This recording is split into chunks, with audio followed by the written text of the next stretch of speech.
अखेरीस राज्यभरातील शेतकऱ्यांना मोठा दिलासा असणार आहे, कारण प्रतीक्षेत असलेले शेतकरी ज्यांना पीक विमा थकीत पीक विमा मिळत नव्हता त्या शेतकऱ्यांसाठी आनंदाची बातमी असणार आहे। या संदर्भातील 3 ते 4 महत्त्वाचे शासन निर्णय आल्यामुळे यासाठीचा निधी वितरित करण्यास आता मान्यता देण्यात आली आहे आणि यामुळे आता शेतकऱ्यांच्या खात्यावरती पैसे देखील जमा होणार आहेत। आपण पाहतोय की मागील अनेक दिवसांपासून PMFBYच्या पोर्टलवर देखील या संदर्भातील माहिती येत होती आणि शेतकऱ्यांना त्यांचा किती पीक विमा मिळेल असे समजत होते, परंतु ते वितरण होण्यास अजूनही वेळ होता, कारण त्या संदर्भातील कोणत्याही प्रकारचा शासन निर्णय येत नव्हता आणि मान्यता नसल्यामुळे वितरण प्रक्रिया होत नव्हती। परंतु त्या वितरणास आता मान्यता मिळाली असून 3 ते 4 महत्त्वाचे शासन निर्णय या संदर्भात आले आहेत आणि यामुळे राज्यातील शेतकऱ्यांना मोठा दिलासा असणार आहे। आता नक्की हा कोणता पीक विमा आहे, हा थकीत पीक विमा कधीपर्यंत मिळणार आणि यासाठीचा निधी किती रुपये वितरित झालेला आहे, सर्व सविस्तर माहिती आपण आजच्या व्हिडिओच्या माध्यमातून जाणून घेणार आहोत। त्यामुळे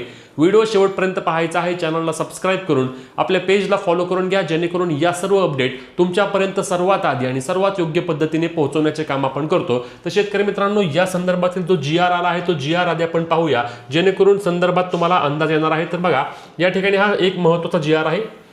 हे बघा, हा GR 30 मार्च 2026 चा हा GR आहे आणि या GR मध्ये काय सांगितलंय तर बघा, यामध्ये सांगितल्याप्रमाणे प्रधानमंत्री पीक विमा योजनेअंतर्गत खरीप 2022 व रब्बी 2022-23 मधील 80-110 मॉडेलनुसार, लक्षात घ्या 80-110 मॉडेलनुसार राज्य शासनाने 110% जास्तीचे नुकसान भरपाईची भारतीय कृषी विमा कंपनीला अदा करावयाची रक्कम वितरित करण्याबाबत, आणि रक्कम किती आहे तर रक्कम आहे 18,58,80,000 आणि त्यासोबत 947 रुपये एवढ्या मोठ्या प्रमाणामध्ये त्या ठिकाणी ही पीक विमा, कधीचा पीक विमा तर लक्षात घ्या खरीप 2022 व रब्बी 2022-23 मधील 80-110 मॉडेल यामध्ये ज्या शेतकऱ्यांना विमा मंजूर होऊनही पैसे आले नव्हते त्यांना आता हा निधी वितरित होणार आहे। दिनांक 30 मार्च 2026 चा हा GR असणार आहे आणि यामध्ये बघा खाली देखील संपूर्ण माहिती दिली आहे आणि या माहितीनुसार कोणाला किती तर बघा, भारतीय कृषी विमा कंपनीसाठी हा निधी तुम्ही 18,58,80,947 रुपयांचा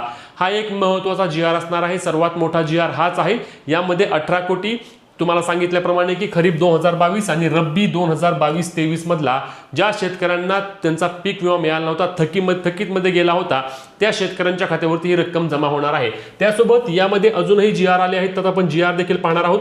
तर यामध्ये बघा, तर मित्रांनो या संदर्भातील अजूनही बघा 2 ते 3 GR आहेत। हे बघा 2022-23 चा एक GR आहे। त्यानंतर प्रधानमंत्री पीक विमा योजनेअंतर्गत खरीप हंगाम 2021 मधील देखील जे राज्य हिस्सा हप्ता अनुदान करण्याकरिता 12,70,000 रुपयाचा हा देखील एक GR आहे।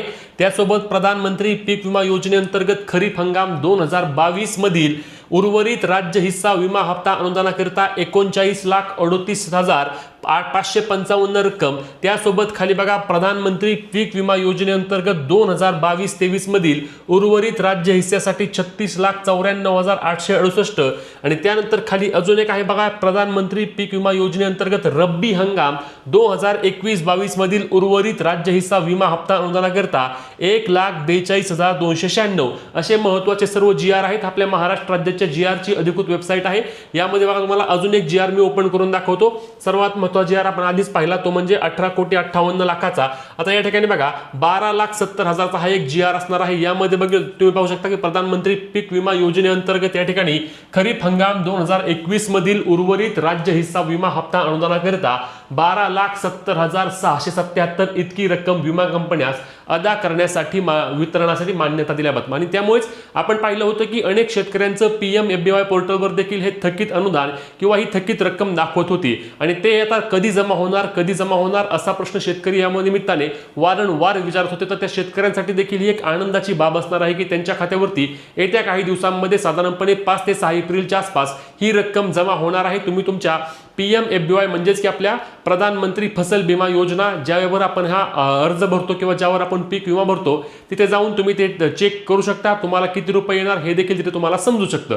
त्यासोबत महत्त्वाचा विषय म्हणजे 2024-25 खरीप पीक विम्याचं काय आहे. आताचा 2025चा जो खरीप पीक विमा भरला होता, ज्याचे कॅल्क्युलेशन पूर्ण झाले होते, त्यांना रक्कम कधीपर्यंत जमा होणार. तर लक्षात घ्या की या संदर्भात आपल्या कृषी मंत्र्यांची मागील 3-4 दिवसांपूर्वीच बैठक पार पडली आहे आणि या बैठकीमध्ये निर्णय घेण्यात येऊन येत्या 4 ते 5 दिवसांमध्ये या संदर्भातील देखील शासन निर्णय येण्याची मोठी शक्यता आहे आणि तो देखील पीक विमा शेतकऱ्यांच्या खात्यावरती एप्रिल महिन्यापर्यंत जमा होईल असे देखील बोलले जात आहे. परंतु या संदर्भातील अजून शासन निर्णय आला नसल्याने आपण अधिकृत तारीख सांगू शकत नाही. परंतु जे थकीत पीक विमा होता मागील अनेक दिवसांपासून किंवा अनेक महिन्यांपासून वर्षांपासून शेतकऱ्यांच्या खात्यावरती हे पैसे येत नव्हते, तर त्यासाठी हा एक मोठा निर्णय काल दिनांक 30/3/2026 रोजी घेण्यात आला आहे आणि या संदर्भातील सर्व GR देखील आलेले आहेत. त्यामुळे आता शेतकरी मित्रांनो कोणत्याही प्रकारची तुम्हाला काळजी करण्याची आवश्यकता नाही. तुमचा थकीत पीक विमा येत्या काही दिवसांमध्ये तुमच्या खात्यावरती जमा होणार आहे. तुमचा देखील थकीत पीक विमा होता का नक्की कमेंट करून सांगा. व्हिडिओ शेअर करून अपडेटसाठी आपल्या पेजला फॉलो आणि चॅनलला सबस्क्राईब करा.